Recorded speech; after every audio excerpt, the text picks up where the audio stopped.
Hey, my name is Chris, and I like music, and I like sharing my love of music with people. So today I'm talking about this album right here, Live Dead. This is the Grateful Dead's 1969 fourth album. So this is the first live Grateful Dead album, and I honestly personally feel like if you are unfamiliar with the Grateful Dead, this is the album that you have to listen to. You gotta listen to this album before like anything to really kind of understand what is so magical about the Grateful Dead.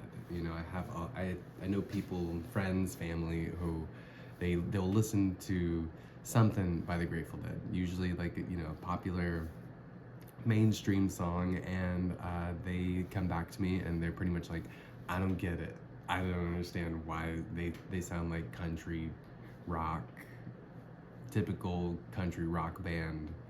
What's so cool about them? And so, from a historical context, right, the Grateful Dead came out of kind of the Haight-Ashbury scene uh, in the 60s in San Francisco, California.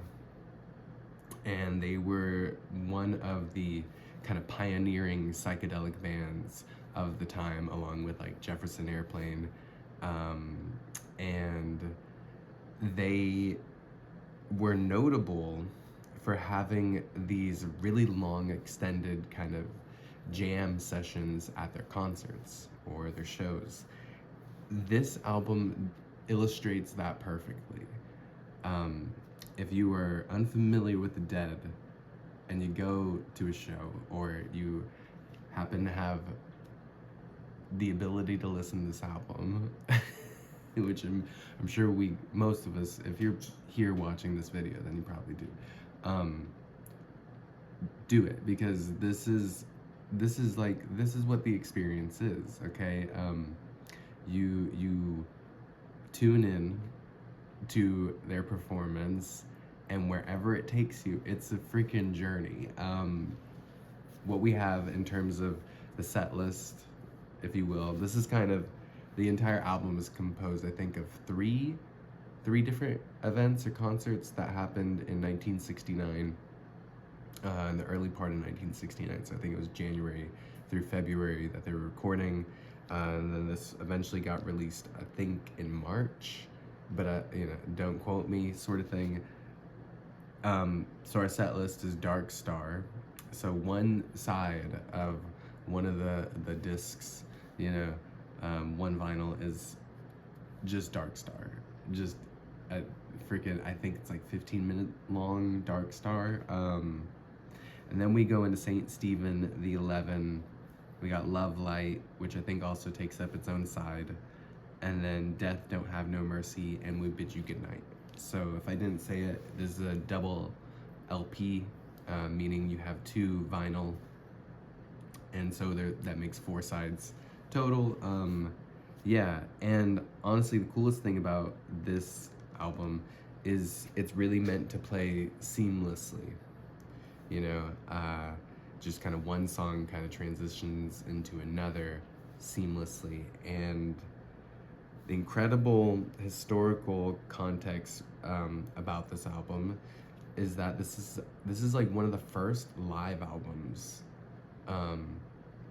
really, especially I guess for like a psychedelic rock band type of band, and from what I've read, I guess they brought this big, 16 channel recording machine to these events, these three concerts, and then we're able to hook it up direct from the lines, so direct from the instruments that the band was playing. And the person who engineered that is known as the Bear, or Osley Stanley, Osley the Bear Stanley, Osley Bear Stanley. Anyway, awesome. We have like the classic, the original lineup, Grateful Dead present in this. Phil Lesh, Mickey Hart, obviously Jerry Garcia, Bob Weir, Pigpen, you know, a few, if I didn't say anyone else, like they're probably here. You know, so it's, I don't know, man. I love this album. This is probably my favorite Grateful Dead album that I've listened to completely, I want to say, and I don't know that it'll be tough to beat. You know, if I find another Grateful Dead album that I love even more, I'll honestly be very surprised. I don't love it just for the musicianship that is recorded on this album, but also its historical context of being the first Grateful Dead live album. It's 1969. This is before Woodstock. This is before Altamont. So energy at the time is just at an all-time high, you know? And everything sounds incredible. Like, I've listened to it, I think, 1.5 times now. Incredible. Everything sounds amazing. So yeah, check this out. If you have not checked this out, check it out. If you've never listened to Grateful Dead, check this album out. If you've listened to Grateful Dead but you haven't listened to this album, you're missing out. So yeah, I just wanted to talk about it. This is probably like one of my favorite albums in my collection now, honestly. So you all have a wonderful day. Peace out. Hope to see you all again soon.